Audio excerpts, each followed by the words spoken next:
Hi, everyone. Welcome to another Linfield Coaches CatChat. Joe Stewart here with head men's basketball coach Shannon Rosenberg. Coach, how you doing going into the last two games of the year?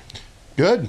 We're playing well, and we're excited for our trip out east. Yeah, always an exciting time going to play the Wits. But let's get into your last weekend. Just quickly, before we get into the win against Lewis and Clark, obviously starting on Friday night with the loss at Puget Sound, 80-60 there. Loggers were able to get a double-digit lead early in the first and hold on to it. Well, not early in the first, but in that first half and hold on to it rest of the night. What kind of went wrong from your perspective? Well, we're not going to win if Trey Bryant doesn't play well, and he arguably had his worst game of the year. And I'm not saying I'm blaming Trey for the loss. I mean, I'm as responsible as anybody for the loss. I'll say that outright. But we just didn't come to play. Trying to analyze it this time of year is, foolish. But they're a good team, especially at home, and we didn't play very well. So fortunately, we were able to recover and be ready the next day. Yeah, able to flush it and get the great team win all around. And then Trey Bryant also obviously having one of his best games of the year against Lewis and Clark. What was different in the team's response on Saturday? Well, I mean, you said it. I mean, Trey was phenomenal, but the whole team was. I think the whole team really defended well. Lewis Clark's an excellent rebounding team. We more than held our own on the glass. I thought that was impressive. I thought there were periods of time when our defense was really, really good against a team that can really score and really put up points. And, for most of the game, we held Brendan Patrick in check. Yeah. He had 40-something the game before, and I thought, really the total at the end of the game was a little misleading compared to, what his overall performance was. I think a lot of that was just free throws and some nickel and dime stuff. But he's a heck of a player, and I thought we did a good job on him and their shooter. But it was just, I just think it was excellent. We had a lot of guys contribute in that game and played with great energy and focus on the game plan. And, we're going to try to carry that over, obviously, into this weekend. And it was a back-and-forth game for that first half, but then, I mean, all Wildcats in the second half, shooting over 60%, holding Lewis and Clark to 30%. What kind of allowed for that level of separation? Was there anything that anybody said in the locker room, or just finding a groove? No, I think that, I think we knew we were playing well. We just weren't shooting well in the first half. I mean, we had low turnovers. Rebounding was solid. Wasn't as good as I thought it could be, but for the most part, we were playing well in the first half. I didn't have a lot of adjustments or things. I thought we were in a good position, maybe a couple of things defensively, but we just kept doing what we were doing, and the shots started falling, and I think that was video other than our free throws. But I mean, had we made some free throws and shot a little bit better in the first half, we could have easily had a nice sized lead.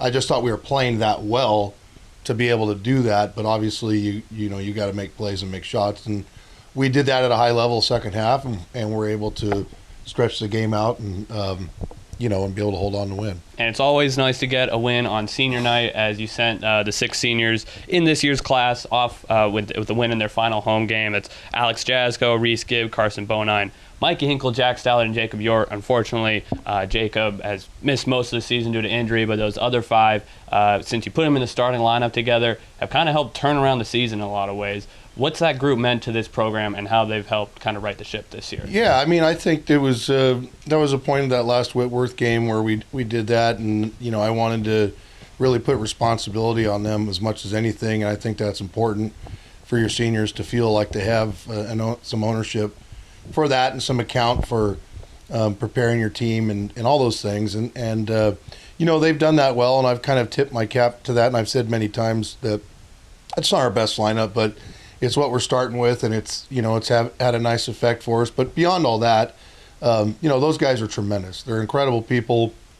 They're young men of I think immensely impressive character and intelligences, and they're great leaders for our younger players and mentors. They've got great empathy, and they're also very competitive and fierce competitors. And while there's likely not an all-league guy in that group, maybe an honorable mention, but they bring so many other things that I think have helped our team and, have put us in a position, I think, to really kind of max out who our team is at this point this year. How important are those intangibles, especially with a young team like this, where a lot of the guys who have played key minutes have been early in their careers? How big are those intangibles for just laying the foundation for those guys to have strong careers going forward? Well, they're champions, man. Those guys, never forget, those guys have been through, what I would call 3 championships, but I know the COVID year withstanding, but, they're part of 2 championships and a lot of wins, and really unprecedented winning over 3 years. And so they know what it takes, and they've built the habits and the mentality, of a winner. And I think just for them to put, just to show that more than talk about it is what's, to me, most impactful and powerful. And those guys have done that exceptionally well. And, I'm proud of them. I love them. And I'm looking forward to this last week with them. And I mean, if we pull something off on the east side, there's a lot of combinations, but if we were able to have some success and get in the postseason, so be it. So let's look ahead to this weekend. Friday against Whitworth. First time you guys met up, 86-79 win. The first time that you started that group of seniors. Always hard to beat that team in Spokane. What do you need to replicate from that first meeting to do it again? Well, same thing. They're a great rebounding team. They can shoot it very, very well at home. They, usually they play 2 kind of power forward type guys that are good in isolation with 3 shooters around, and they're going to play hard. They're an excellent rebounding team. Again, we haven't beaten them at home in my 10 years. We've come very close. But they're an excellent team, and I have a ton of respect for, and we're going to have to be at our best. There's no question about it. In terms of game plan, I mean, it's not much different than what we did when we played them the first time. But at the same time, we're both kind of different teams. I mean, teams keep evolving and growing. And so I think the big thing with them is you got to really defend well and rebound well. They just have a lot of talented guys that can do a lot of different things and really make you pay on the glass if you're not aware of that. And then, they play hard defensively, and they've got a lot of length. And so, you got to be sharp, on the offensive end as well. And then Saturday against Whitman, same type of deal. We know how hard it is to get a win in Walla Walla as well. First place team in the league. Great offensive and defensive group this year. What will it take to get a win to end the regular year? Yeah, really good group, strong. Long, I mean, they've got size, they've got strength, they've got experience. They execute well. They play with great temperament. Really, really impressive group. I think they can shoot it really well. It's the same deal. We got to be at our best, Joe. I mean, it's not in all phases of the game. We got to be at our best. That's really what you got to do.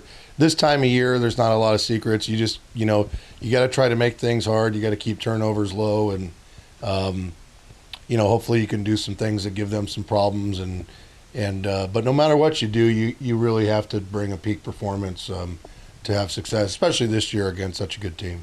Wildcats ending the year out in Eastern Washington against Whitworth on Friday at 8 o'clock and Whitman on Saturday at 6 o'clock. We'll have live audio coverage of both games on the LSN. Coach, thanks for the time and good luck. You bet. Thank you.